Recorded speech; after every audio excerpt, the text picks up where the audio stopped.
Kuonekana kwa mnyama kiboko katika eneo hili la Kilwa Masoko si jambo jipya. Imekwisha jitokeza kwa miaka 4 iliyopita ambapo viboko walionekana katika eneo la bahari ya Hindi katika mji huu wa Kilwa Masoko. Hata hivyo, jitihada za maliasili na mamlaka ya usimamizi wa wanyamapori Tanzania zilifanikiwa kuwarejesha viboko hao katika maeneo yao. Kumbuka, kiboko hawezi kuishi katika maji chumvi, hususan maji ya bahari. Na tukio hili ambalo limejitokeza awamu hii, kuuawa kwa kiboko huyu ambapo angeweza kusababisha madhara mbalimbali kwa binadamu.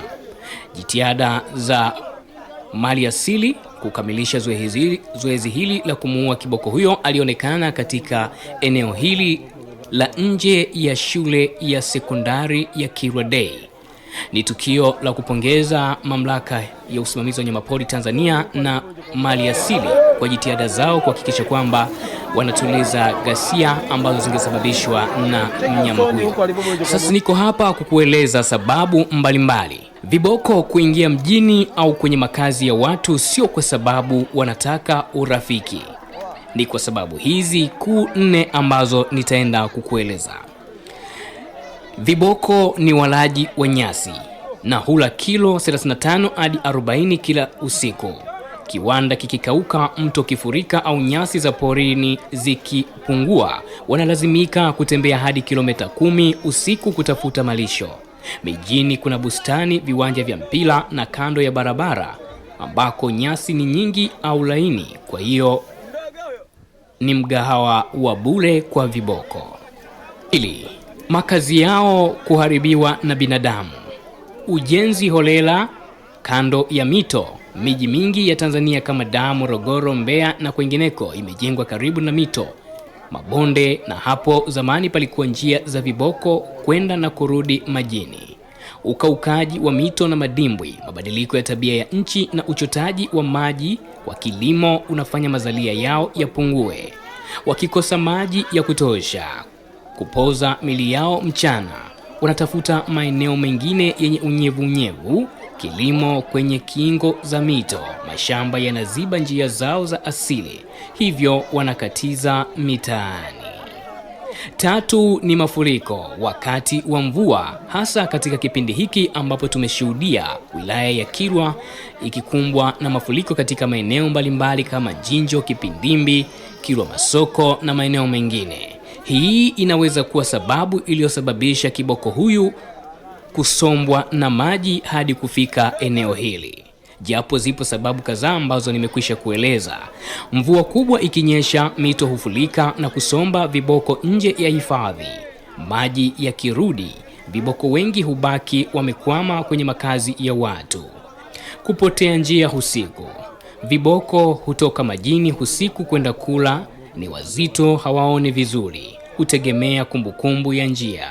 Mji ukijaa giza, taa za barabarani, wanachanganyikiwa na kujikuta katika nyumba za watu. Kwa nini ni hatari? Licha ya kuonekana wapole, viboko ni wanyama hatari zaidi Afrika baada ya mbu. Huua watu takribani 500 kwa mwaka. Ni wakali sana nchi kavu, hukimbia hadi kilomita 30 kwa saa na hulinda watoto wao vikali. Wengi wanaingia mijini huwa ni madume waliokimbizwa kwenye kundi au majike wenye watoto.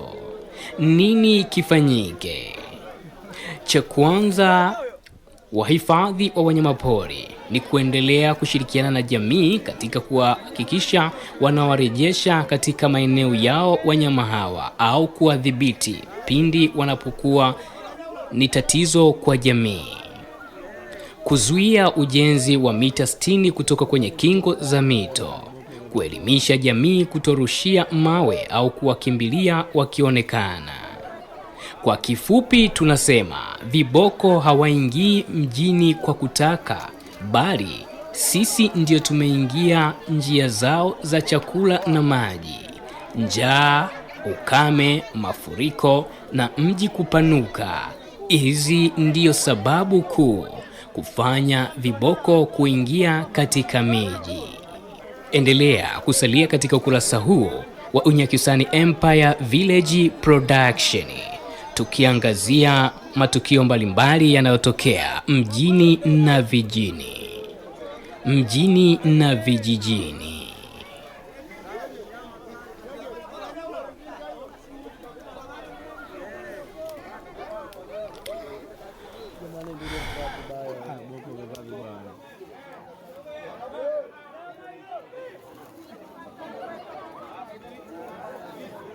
Cheki usoni huko alipoboje.